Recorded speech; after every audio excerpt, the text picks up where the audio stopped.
Magandang araw. Ako si Benj. Ako at yung mga tropa ko ay mahilig mag-road trip kung saan-saan para maibsan ang stress na dulot ng aming pag-aaral. Nangyari po to, 6 na taon na ang nakakaraan. Isang malamig na gabi yun at nag-decide kaming mag-road trip ng mga barkada ko. Yung destinasyon namin ay sa isang liblib na bayan malapit sa bundok kung saan maraming kwentong kababalaghan. Sa may Laguna po to. Hindi namin alam noon na yung paglalakbay namin ay ang isa sa mga hindi namin malilimutan. Masaya naman yung biyahe namin. Nagkakantahan, kwentuhan at biruan pa. Pero habang papunta na kami sa destinasyon ay unti-unting mas lalong dumilim ang paligid. Nakaramdam din ako na parang may kakaiba. Yung malamig na hangin ay biglang uminit kaya binuksan namin yung aircon ng sasakyan. Nang may mapansin kaming matandang simbahan sa gilid ng kalsada. Bukas ang pintuan nito at may liwanag sa loob. Pinarata muna namin ang sasakyan sa gilid at napagdesisyonang pumasok ng simbahan. Sobrang lamig ng hangin pagpasok kahit nasarado naman ang mga bintana at walang fans sa loob. Nanunuot hanggang buto yung lamig. Masasabi kong mas malamig pa nga kaysa sa Baguio. Napansin namin ang kalumaan ng loob ng simbahan na parabang inabandona na. Tapos na-display pa yung mga lumang larawan ng mga pare at madre sa may altar at dingding. Nakaramdam ako ng takot nun sa di malamang dahilan. Di nagtagal, may narinig akong boses na tumatawa. Malalim yon at nanggagaling sa loob ng simbahan. Nang biglang nagdilim ang loob ng simbahan at mas lumakas ang pagtawa. Sabayan pa na mas lumamig ang paligid. Di na mapigilang mapasigaw ng iba at dali-dali kaming tumakbo palabas ng simbahan. Paglabas ay napansin ko ang malalabong figura ng parang mga pare at madre at nagkalat sila sa labas ng simbahan. Dahil sa kilabot ay nagmadali na kaming pumasok ng sasakyan at pinaharurot na ng tropa ko palayo sa lugar. Di ko pa rin makalimutan yung naranasan namin sa kalagitnaan ng aming road trip. Medyo pinagsisihan ko rin kung bakit namin ginawa yun. Di na kami nagpatuloy pa sa destinasyon namin. Bumalik na lang kami ng Maynila. Nag-iwan talaga ng takot sa amin ang karanasan na yon. Simula nun ay hindi na namin pinuntahan pa ang lugar na yon sa Laguna at hindi na rin kami nag-road trip kapag gabi.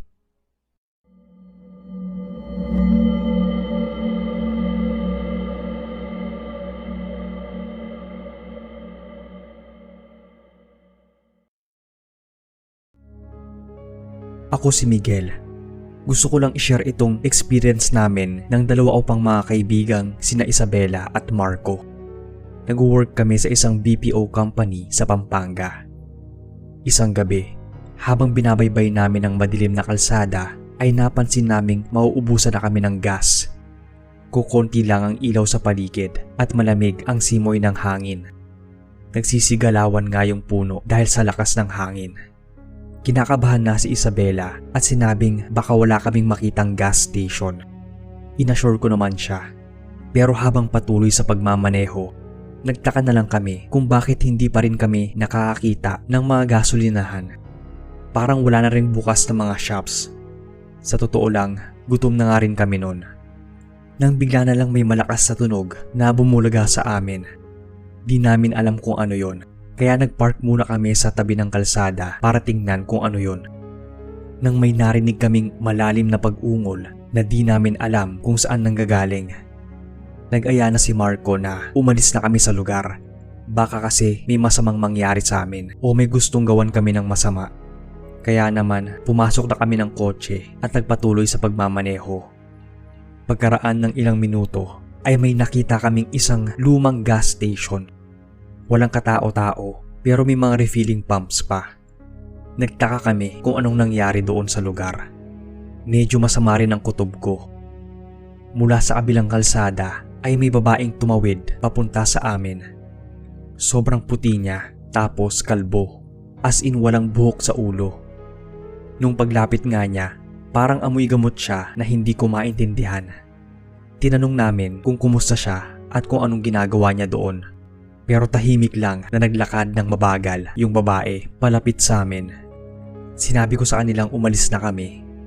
Pagpasok ng sasakyan ay agad kong in-start at pinaandar. Pero habang umaandar na kami, nakita ko sa rear view mirror na yung babaeng kalbo ay mabilis na tumatakbo at parang hinahabol kami. Binilisan ko na ang patakbo ng sasakyan pero patuloy lang siyang sumusunod sa amin. Parang sobrang bilis niya akong tumakbo. Sinigawan na nga ako ng mga kasama ko na bilisan ko raw. Kinakabahan na ako nun. Sa wakas, may nakita na kaming open na gas station. Nagpaarga muna kami at bumili ng snacks sa convenience store doon. Matapos magpagas at bumili ng pagkain ay pumasok na kami ng kotse. Pagtingin ko sa likod ay napansin ko yung maputla at kalabong babae na papalapit sa amin. Napatili na nga si Isabela nun. Ako naman ay nagmadali ng paandarin ng kotse papalayo. Patuloy pa rin ang babae sa paghabol sa amin. May nakita kaming malapit na police station at ire-report sana yung kalbong babae na pilit na sumusunod sa amin. Pero bigla na lang siyang nawala bago pa man kami huminto ng police station. Nag-decide pa rin kami na mag-report sa police tungkol sa insidente. Bukod sa takot na nga kami, ay concerned din kami para sa kanya dahil delikado yung paghabol niya sa amin at nasa gitna pa siya ng kalsada. Hindi namin alam kung saan siya talaga nagmula. Dinescribe na lang namin yung itsura niya at yung ginawa niyang paghabol. Kinilala siya ng mga pulis na tumakas daw mula sa isang medical at mental institute na malapit sa bayan. Kasama yung mga pulis bumalik kami doon sa gas station na huli naming pinuntahan. Tinawanan pa nga kami noon ng pump attendant nang malaman yung nangyari sa amin. Sinabi rin niya na hindi lang kami yung hinabol ng kalabong babae. Marami pa raw na nauna sa amin. Pero ang nakakakilabot na ikinwento niya ay nasagasaan daw ito ng truck nung tumakas doon sa mental institute. Patay na raw ito. Hindi ko alam kung alam ba ng mga pulis yung nangyari. Siguro ay hindi na niya yun ikinuwento sa amin para hindi na madagdagan ang takot namin. Pero takot na takot talaga kami sa mga nangyari sa amin, pati nasa natuklasan nung gabing yun. Yun din siguro ang dahilan kung bakit hindi na nag-abala ang mga pulis na hanapin o hulihin yung kalabong babae. Ito lang po ang kwento ko sa ngayon, sir. Sana po ay mabasa ninyo.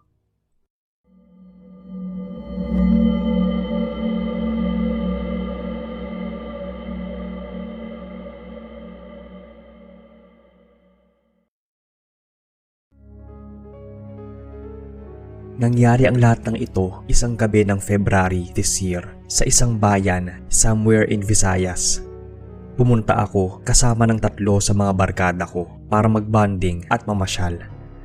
Inaasahan namin na simpleng road trip lang to, ngunit hindi namin alam kung gaanong trauma pala ang mararanasan namin. Papaubos na ang gas habang nasa biyahe kami, kaya naman nag-decide muna kaming maghanap ng gas station na malapit bago magpatuloy sa pupuntahan naming bundok. Nang may nakita kaming isang luma na parang napabayaan ng gasolinahan, lumabas muna kami ng kotse para mag-unat-unat at maghanap kung may staff ba. Medyo naliliwanagan naman yung gas station na yon dahil sa mahinang liwanag mula sa poste. Ewan ko nun, pero bigla akong nakaramdam ng pangamba na hindi ko maipaliwanag. Bago kami nagtuloy sa pagpapagas, napansin namin ang isang lalaki na nakaupo sa isang sulok. Mag-isa lang siya at parang may hinihintay na dumating. Ang kakaiba, yung lalaking iyon ay nakasuot ng gas mask kaya natatakpan ang mukha niya. Nakakakilabot tingnan.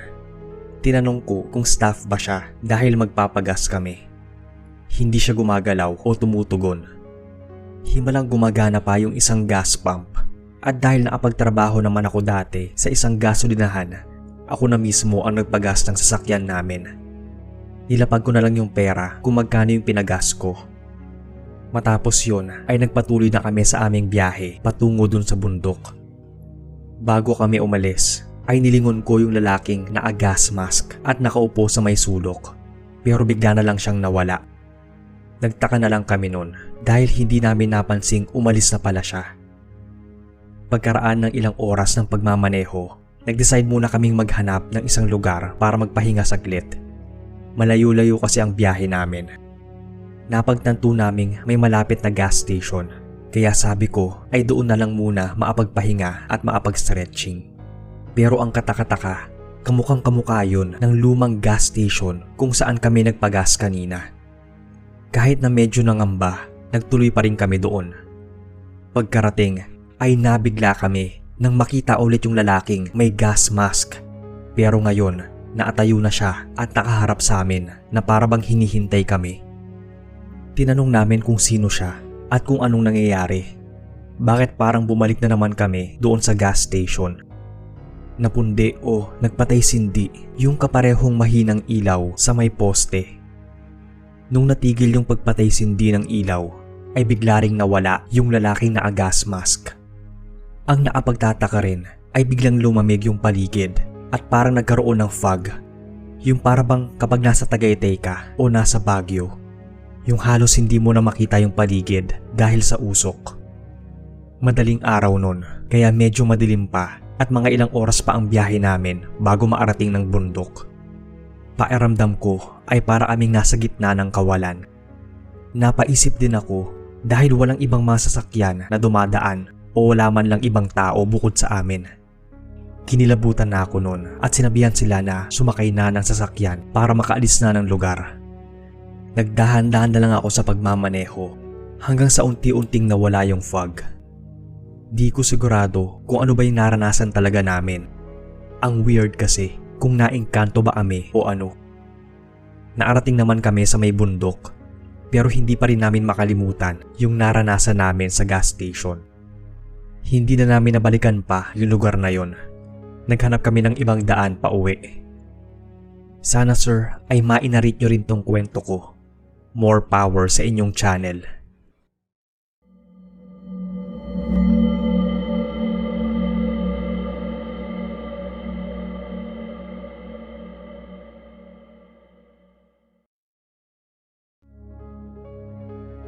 Hello po sa lahat.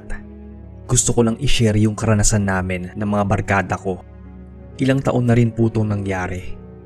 Hindi ko alam kung ano yung naisipan namin nung gabing yon. Bali kasama ko yung 4 kong mga kaibigan. Nagpasya kaming maglaro ng Ouija board sa isang lumang bahay sa dulo ng kalsada sa may South Triangle, QC. Alas 10 na ng gabi yon nang biglang bumuhos ng malakas ang ulan. Napagpasyahan nga namin na buksan yung pinto ng isang abandonadong bahay. Buti na lang din at hindi ito nakalak. Na-curious din talaga kami kaya pumasok kami sa loob. Kinuha ko yung lumang Ouija board mula sa bag ko, inayos ang mga gamit sa sahig at nagsimula ng magtanong. May kaluluwa ba dito? Tanong ni Jessa na nangangatal pa ang mga kamay. Di nagtagal, gumalaw yung baso papuntang yes.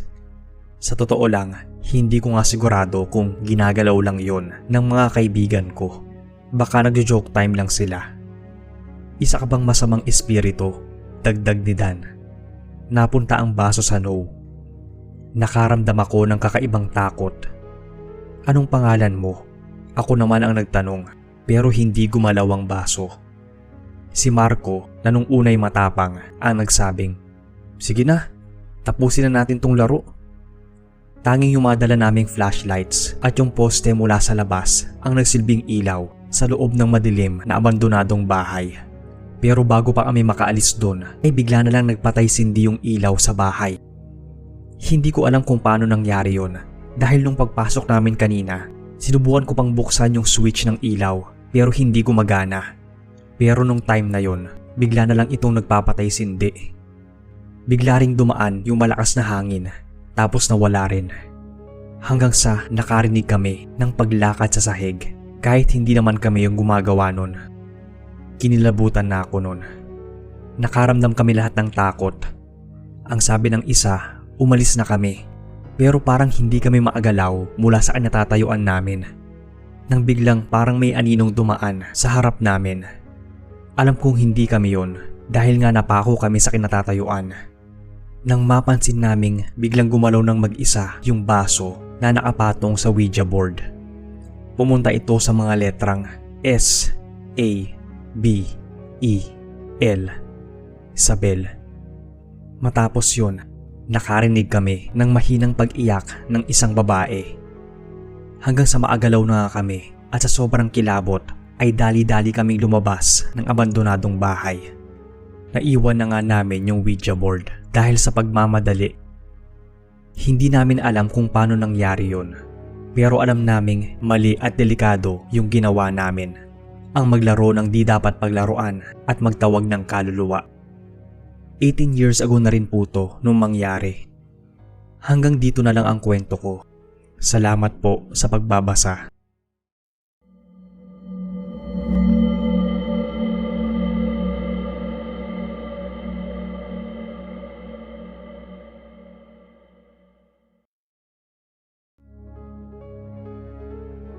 Tawagin niyo na lang akong Emily. Noon pa man ay naiintriga na ako sa mga abandonadong lugar, lalo na sa mga may misteryosong kasaysayan.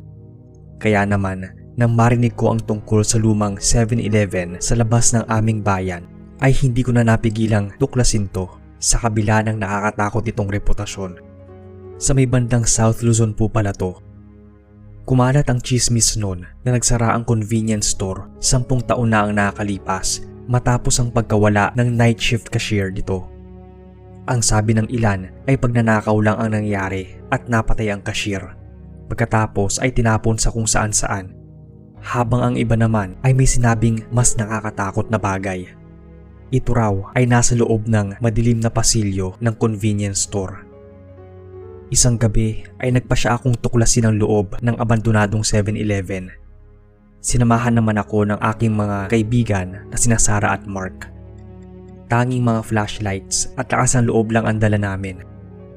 Ilang sandali lang ay pinasok na namin ang lugar. Napaatahimik ng paligid at ang paglangit-ngit ng pinto ang bumasag ng katahimikan. Sinalubong kami ng maalikabok na shelves at ilang mga pagkaing expired na. Tanging mga yabag namin ang umaalingaw-ngaw sa loob ng 7-Eleven. Habang papaloob kami ay napansin ko ang mga kakaibang marka sa sahig. Kinunan ko yun ng picture gamit yung cellphone ko. Importante yon para sa mga kagaya kong interesado sa mga kakaibang graffiti. Para kasing puno ng sikreto ang mga dingding at nangangati na nga ako nung matuklasan ang misteryong bumabalot doon. Nang bigla na lang kaming maarinig ng mahinang bulong. Sobrang hina niya kaya hindi masyadong maintindihan yung mga sinasabi. Nagkatinginan kami at dahil sa curious nga ay sinundan namin yung tunog. Hanggang sa mapadpad kami sa likod ng kwarto ng 7-Eleven. Lalong lumakas ang mga bulong at naiintindihan ko na ang mga salitang tulad ng huwag umalis at sumali sa amin. May kadiliman sa loob pero napansin namin na may trapdoor o parang secret entrance. Mula doon nang gagaling yung tunog. Nag-alangan pa nga kami noon. Pero dahil nga sa kagustuhan naming malaman, binuksan namin yon. Pagkatapos ay nakita namin ng isang makitid at paikot-ikot na hagdan na parang papuntang basement. Hindi na nga kami nagdalawang isip noon na bumaba kahit na tingin ko ay medyo delikado. Pagbaba namin ay nasa may malawak na silid kami. Napapaligiran to ng mga kandila na nakaayos sa isang pentagram. Napapaligiran yung silid ng mga taong nakasuot ng punit-punit na damit. Tapos, yung mga mata nila nanlilisik at paulit-ulit ang pag-awit nila nang hindi namin maintindihan. Doon na kami nagsimulang tablan ng takot. Lalong lumakas ang pag-awit nila at parang pinalibutan na kami. Hindi na namin alam ang gagawin at medyo desperado na. Pinagtutulak namin sila at tumakbo kami paakyat ng hagdan. Hanggang sa maabalik na nga kami sa taas sa may abandonadong 7-Eleven. Napansin ko na tumigil na yung mga boses nila at nawala na rin yung simbolo doon sa sahig. Dali-dali na kaming lumabas pero kabado pa rin. Hindi kami makapaniwala ng mga tropa ko na makakasaksi kami ng ganun. Parang yun kasi yung mga tipong sa pelikula mo lang makikita. Mga ilang taon na rin tong nangyari pero hanggang sa ngayon ay minumulto pa rin kami ng mga alaala tungkol sa mga nakita namin sa ilalim ng luma at abandonadong 7-Eleven. Sana sir ay mabasa ninyo itong kwento ko. Nasa inyo na rin kung maniniwala kayo.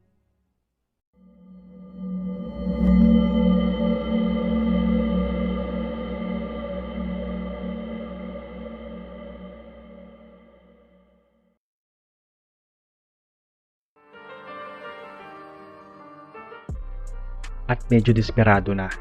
Pinagtutulak namin sila. Masaya naman yung biyahe namin. Nagkakantahan, kwentuhan. Anong kwentuhan? Kwentuhan at biruan pa nga. Patawa. Ako si Miguel.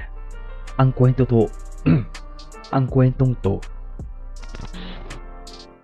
para magbanding at mamasyal.